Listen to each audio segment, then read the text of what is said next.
Hi, I'm back with Midnight Rider.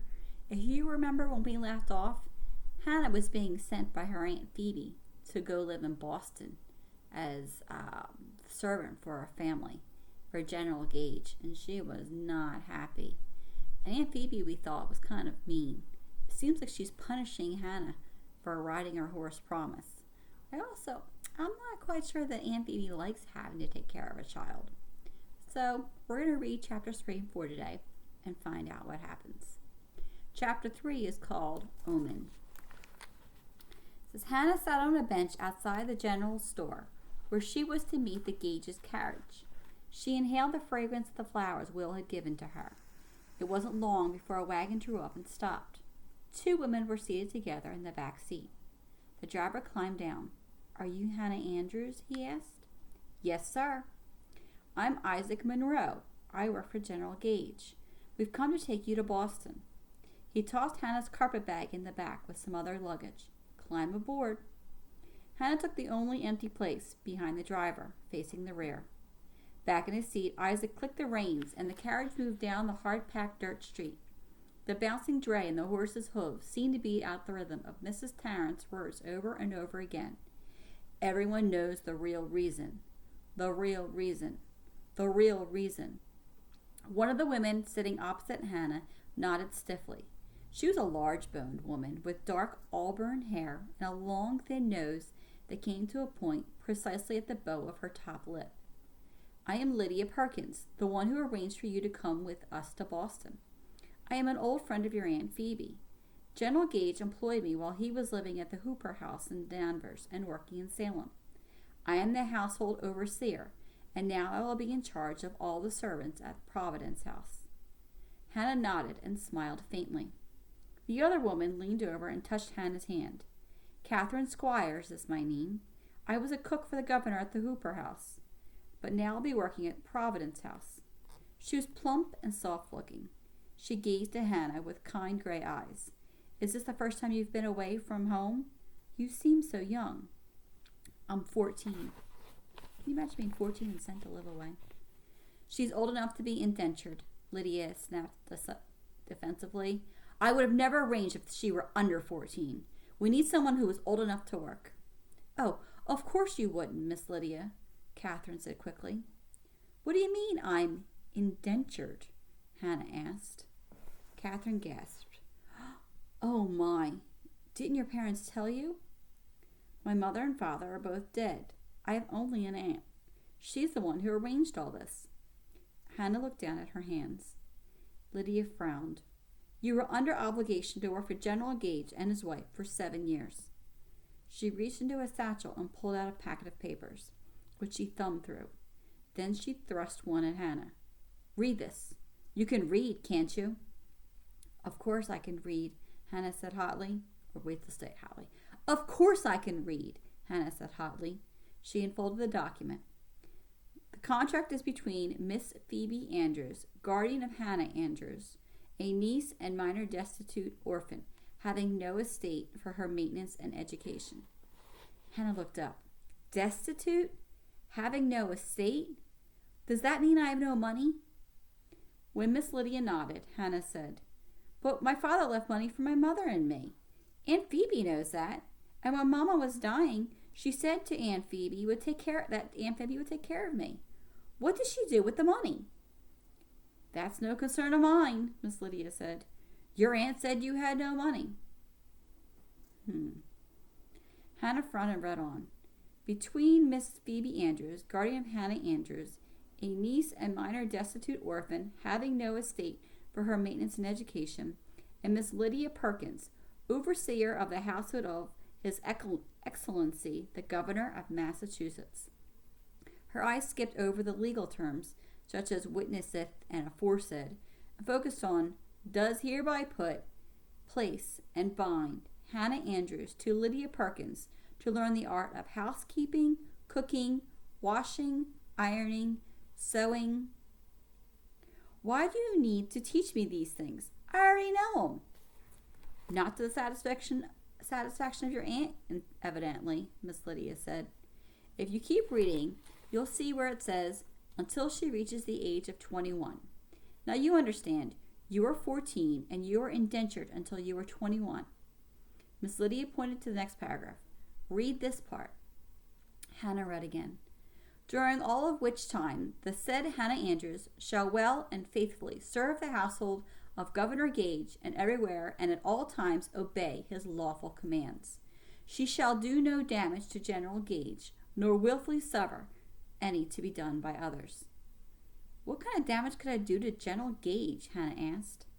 Steal, lie, shirk your duties, Miss Lydia said sourly. Hannah read on.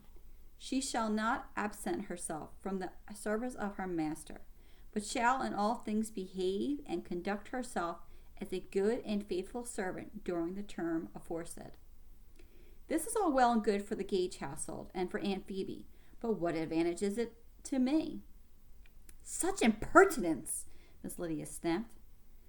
Don't you feel that's a fair question? Catherine asked. Lydia gave Catherine a cold look. Keep reading and you'll see that you'll be well provided for.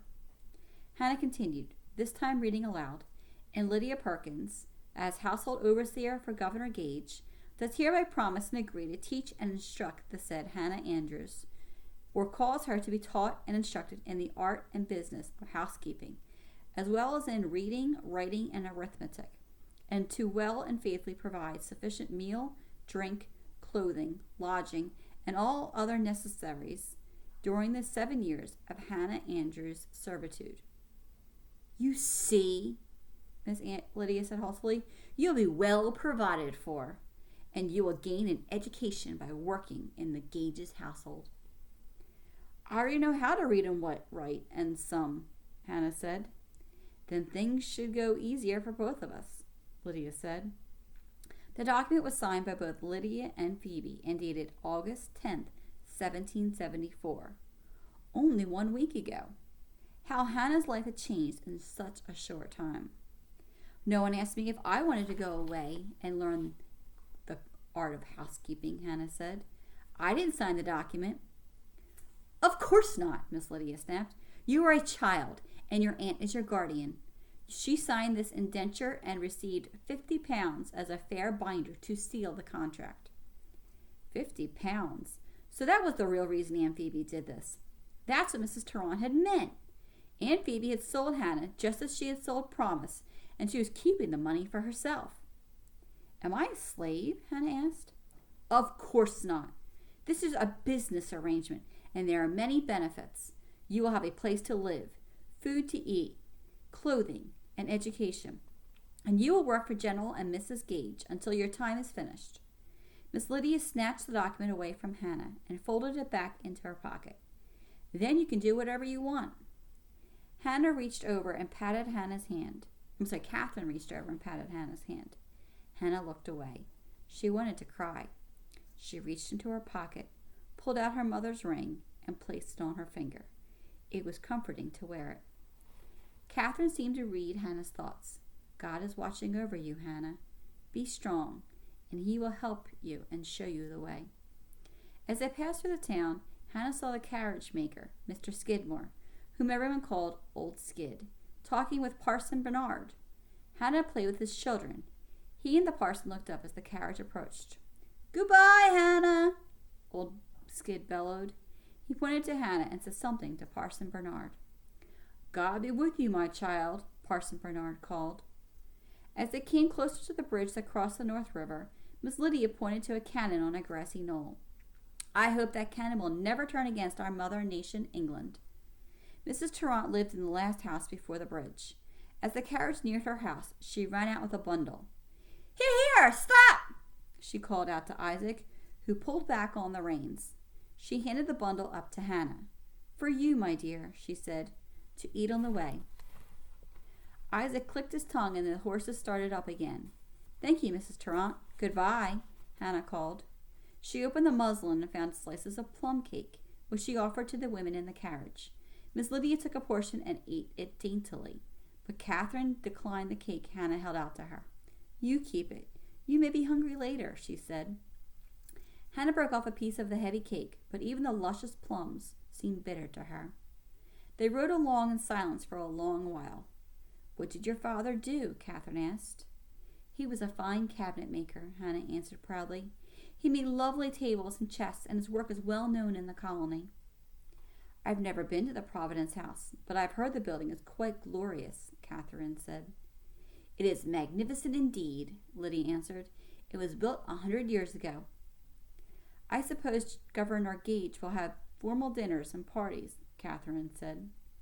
General Gage is the governor as well as a general? I'm sorry, let me do this question. General Gage is the governor as well as a general? Hannah asked, attempting to sort out General Gage's position in her head.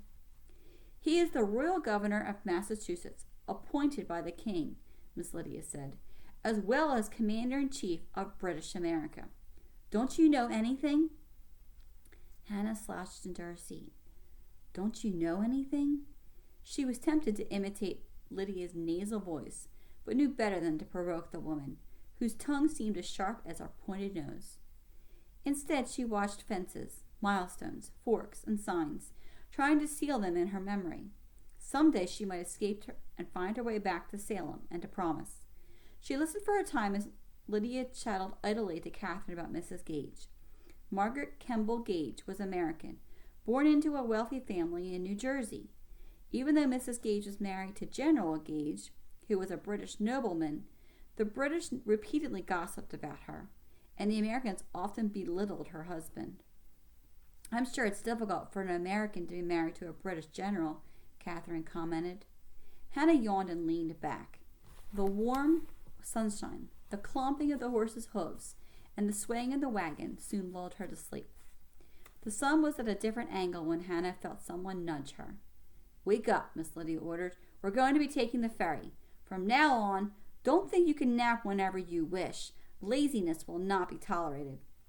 The wagon wobbled its way across a bridge to a cluster of buildings. This is Charlestown, Isaac said. He pointed to the sparkling river. And that's the mouth of the Charles River. Boston Harbor is just over there, around the bend.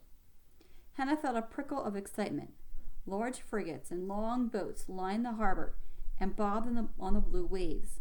She smelled the open sea, and she could smell and see the roofs of houses and the spires of churches on the other shore. Take a look at what's ahead, but don't cringe. The driver gestured to a rusting iron cage at the side of the road. If you're afraid, then Boston is no place for any of you. A black crow called, and its shadow fluttered over them. What is it? Catherine peered across the road at the cage. Good Lord! It's an evil omen, Lydia gasped. As the horses brought the wagon closer, Hannah strained to see. On the floor of the cage were the white bones of a skeleton. Let's find out. Let's read chapter 4. They left us with a little bit of a cliffhanger there, so let's find out what happens. That skeleton was once a slave who ran away from his master, Isaac explained. He was hanged, and his bones remain here as a warning to others who might try the same thing. Hannah felt weak and covered her eyes from the sight. As an indentured servant, she was not free to choose where she wanted to live or work. If she tried to run away, she peered back at the cage and shuddered. Catherine sensed Hannah's horror. There's nothing for you to fear, my dear, she said, patting Hannah's hand. As long as you don't try to run away, Miss Lydia added. Hannah concentrated on the ring that glistened on her finger. Isaac clicked the reins and the horses made their way down the hill to the waterfront. Boston town is almost an island. By land, folks can only enter through Boston Neck on the south side, and over there they'd be greeted by a gallows. The town-born Tories of Boston don't want strangers coming in and causing trouble. I was born in Massachusetts, so I'm an American, Hannah objected. Yes, to be sure, Isaac agreed, but in Boston there is bad blood between Tories who support King George and the Whigs who claim about the British taxes. The more taxes and soldiers King George sends, the more talk there is of rebellion. I pity the British soldiers that have been sent over here. They'll have a hard time in Boston town. What about General Gage? Catherine asked. I've heard he has not been received well. They've written songs about him, and not a bit flattering, to be sure, Isaac laughed. I'd sing them to you, but they're not something ladies should hear. General Gage is a kind gentleman, Miss Lydia protested. He's fair and he's honest. Isaac pulled on the reins, and the horses stopped at a wooden wharf that jutted out into the river. He climbed off the wagon and heaved the baggage to the ground. Hannah picked up her carpet bag and tucked the rest of the plum cake, along with Aunt Phoebe's bread, under her arm. She was about to slip Will's bouquet into a buttonhole in her vest when Lydia snatched it. The flowers are wilted. No sense in bringing them along. She tossed the bouquet onto the road and shoved Hannah toward the wharf. Hannah was about to object when she caught a warning glance from Catherine. Isaac pointed to a gray wooden flatboat tied to the dock. The boat will take you across. He carried Catherine's and Lydia's baggage to the small vessel. These women work for General Gage, he told a man with a sailor's cap. See that they get a carriage to the Providence House. Isaac turned to the woman. Here's where I leave you. God be with you. Then with a chuckle he added, You'll need his protection if you're working for the general in Boston. Catherine and Hannah said their goodbyes and thanked Isaac, and then Catherine and Lydia climbed into the long boat and settled on the plank that served as a seat. Hannah stepped aboard after them and sat on a bench in the bow. Miss Lydia took a purse from her pocket and handed some coins to the skipper, who would be rowing them across the river. General Gage himself is paying for our passage, she said. Her nose pointed in the air. Hannah held back the powerful urge to mimic her, but was unable to suppress a giggle, which she muffled with her hand. When the woman gave her a contemptuous stare, Hannah gazed innocently at the church spires in the distance. The man took the money and untied the boat. After adjusting the long oars, he began rowing to the opposite shore. A welcome breeze stirred the water and cooled the August air. The sound of church bells drifted over the waves, and Hannah could smell the sea. Surely that peaceful, God-fearing town ahead could not be a dangerous place. When they pulled up to the wharf, a boy ran out to grab the line that the skipper tossed to him. Soon the women were bouncing over the town's uneven cobblestone streets in a carriage. Carved signs identified the shops along the way. A large wooden fish hung outside a market. A plumed pen identified a calligrapher. A horseshoe hung over the door of a barn where a blacksmith was shoeing a bay mare. On the peak of a stately building a shiny weather vane in the shape of a grasshopper glistened in the late afternoon sun. The town had many weather vanes, and Hannah found herself looking up to admire them. At Union Street, they passed a grand brick building with a carved dragon sign and a matching dragon weather vane. That must be the Green Dragon Tavern, Catherine said. I've heard rumors about that place. Hannah caught sight of the street signs. A pointed finger sign on the right pointed to King Street and Long Wharf. The carriage continued through the town past School Street, then paused at the entrance of a magnificent mansion. A wrought iron gate was open, and stone walkways flanked by flowers wound through the lawns of the estate. The governor's house, the governor's house, Catherine whispered in awe. As they passed the mansion, Hannah could see a courtyard and a garden of pink and white roses, deep blue larkspur, and yellow and spotted orange lilies. The manor would have seemed welcoming had there not been guardhouses with redcoat soldiers posted at each entrance. The front of the mansion had a spacious porch and a balcony over which hung the royal coat of arms of King George III.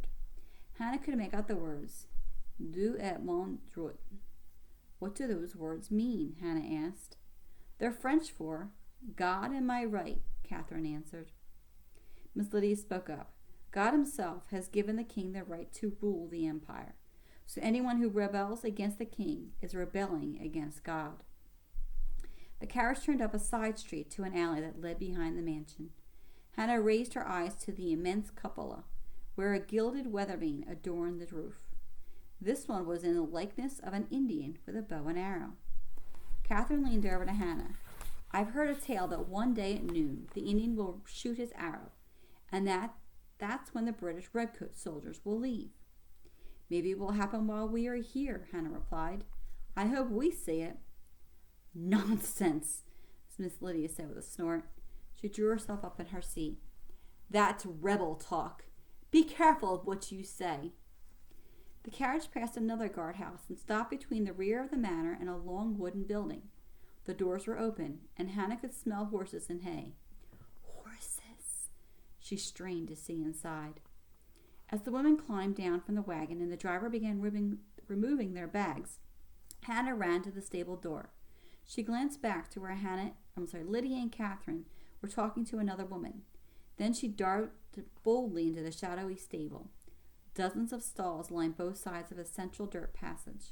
She tiptoed farther into the building, treading softly and pausing at each stall. They were all empty. Where were the horses? Suddenly she heard a neigh, followed by a snort. Peering out at Hannah from the opening of the farthest stall was a pale golden horse with a mane the color of cornsilk. Was this a real horse? It looked like the foal of a unicorn, except there was no horn protruding from its fine-boned head. The horse snorted again and pulled back into the stall. Hesitantly, Hannah walked closer and peered inside. The horse circled the enclosure and then turned to watch her. "Hello, beauty," Hannah whispered. "Come see me. Don't be afraid. You are a fairy creature, I'm sure." The horse sidled closer toward her. Hannah was about to reach out her hand when someone bellowed, "What are you doing here?" Hannah spun around. A tall, gangly boy was standing behind her, his hands on his hips and his dark eyes filled with anger. I wonder what's going to happen now. Do you think she's in trouble? Do you think he's going to be nice to her and become her friend? We'll have to find out next time. Have a good rest of your day.